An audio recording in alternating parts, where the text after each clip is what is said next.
Hey everyone, welcome back to the channel.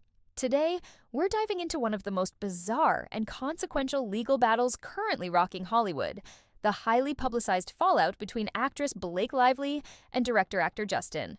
Baldoni, what started as a dream collaboration on the film adaptation of Colleen Hoover's best-selling novel, It Ends With Us, has devolved into a legal and public relations nightmare, complete with misconduct allegations, a $400 million countersuit, a groundbreaking legal defense, the involvement of Taylor Swift, and amicus briefs from national advocacy groups. This is more than just a celebrity spat.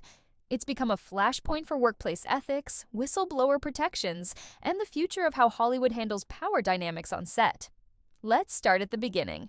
When Blake Lively signed on to star in It Ends With Us, the film was pitched as a prestige project, one that could elevate both Lively's and Baldoni's reputations. Justin Baldoni, known for his on-screen work and his advocacy for progressive masculinity, was set to direct and co-produce. But from early in production, things reportedly began to spiral. According to Blake, the atmosphere on set quickly turned uncomfortable. She claims Baldoni created a spiritually charged work environment, heavily influenced by his Baha'i faith, with frequent group prayers, long emotional speeches about consulting with God, and unsolicited hugging, one particularly disturbing. Claim was that Baldoni told Lively he had been communicating with her deceased father, a comment that left her shaken. To make matters worse, rumors circulated that author Colleen Hoover was also part of the Baha'i faith, which she was not. No one knows where the rumor started, but it contributed to an environment of suspicion and misunderstanding. Several cast and crew members later confirmed that the atmosphere on set was off balance, with some stating that boundaries between personal belief and professional conduct had become too blurred.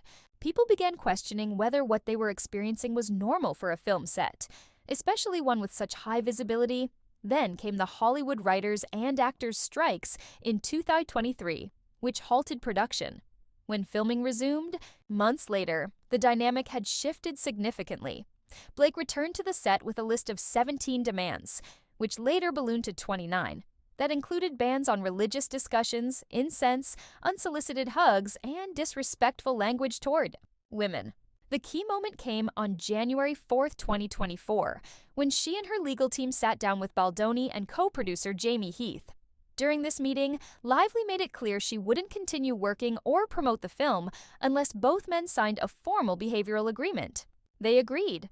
This document, which detailed numerous restrictions on set conduct, has since become a centerpiece of Lively's legal complaint and is viewed by her legal team as the smoking gun, proving a hostile work environment. Soon after, the dispute exploded into the public eye.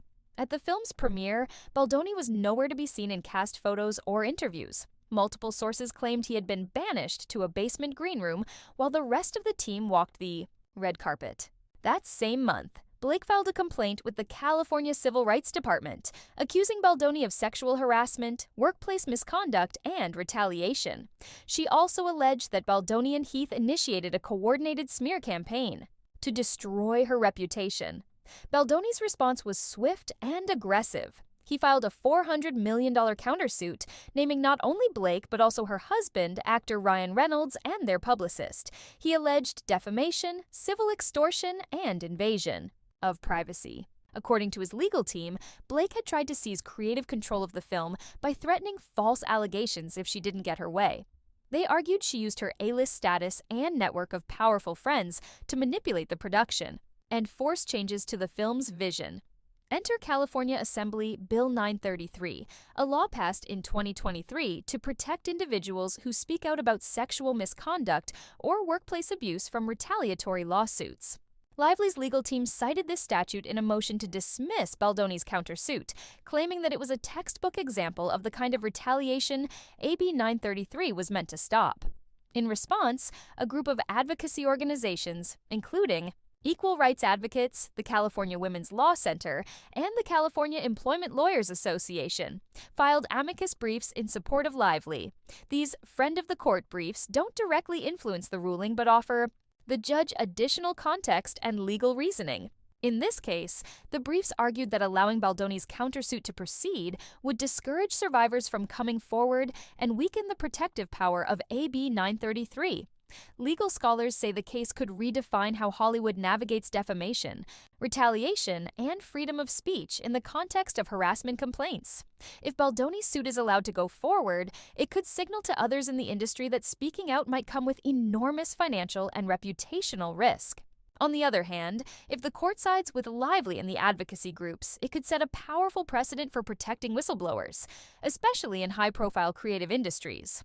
Then came one of the most unexpected developments. Taylor Swift. As a longtime friend of Blake and the godmother to her children, Swift was subpoenaed by Baldoni's team. They claim that Lively had leveraged Swift and Ryan Reynolds to exert undue pressure on Baldoni to accept creative changes to the film. Swift's representatives quickly denied the claims, stating she had no involvement in the production, other than licensing a song for the soundtrack. The subpoena was later withdrawn after Swift's father voluntarily provided context to Baldoni's legal team. But that didn't end the drama. Baldoni's lawyers submitted a letter suggesting that Lively's team had threatened to release private text messages between Blake and Taylor unless Taylor offered public support. A federal judge immediately struck the letter from the court record, calling it improper and warning Baldoni's counsel not to include unsupported claims in official court filings. The inclusion of Swift in this legal battle only heightened public interest and intensified the scrutiny around how far both sides were willing to go. Professionally, Baldoni has already seen consequences. He was dropped by his talent agency, WME, and had an award from the Vital Voices Global Partnership rescinded. There are reports that he has quietly been removed from other upcoming directing and producing projects as studios weigh the risk of association. Lively, meanwhile, has confirmed she will testify when the trial begins in March 2026. Her legal team suggests that other cast and crew members will be called as witnesses as well. What comes next could change everything. As the case moves into discovery, where emails, text messages, and other private communications are turned over to the court, the public may gain a much clearer picture of what happened on set and behind closed doors. HR departments and legal teams across Hollywood are already studying this case closely. Studios are beginning to revise internal policies, update employee conduct guidelines, and reevaluate how much control they allow stars and directors to have on set. So what do you think? Is this a clear-cut case of harassment and retaliation, or a nuanced clash of personalities, power, and miscommunication? Should directors be allowed to bring their personal spiritual practices into the workplace? Was Blake Lively using her celebrity status to impose creative control, or was she standing up against inappropriate conduct? And what role, if any, should friends like Taylor Swift play in disputes that have nothing to do with them? Drop your thoughts in the comments below. If you found this breakdown helpful, don't forget to like, subscribe, and hit the bell so you never miss a video. This story is still developing, and we'll be covering every new turn as it unfolds. Thanks for watching, and I'll see you next time.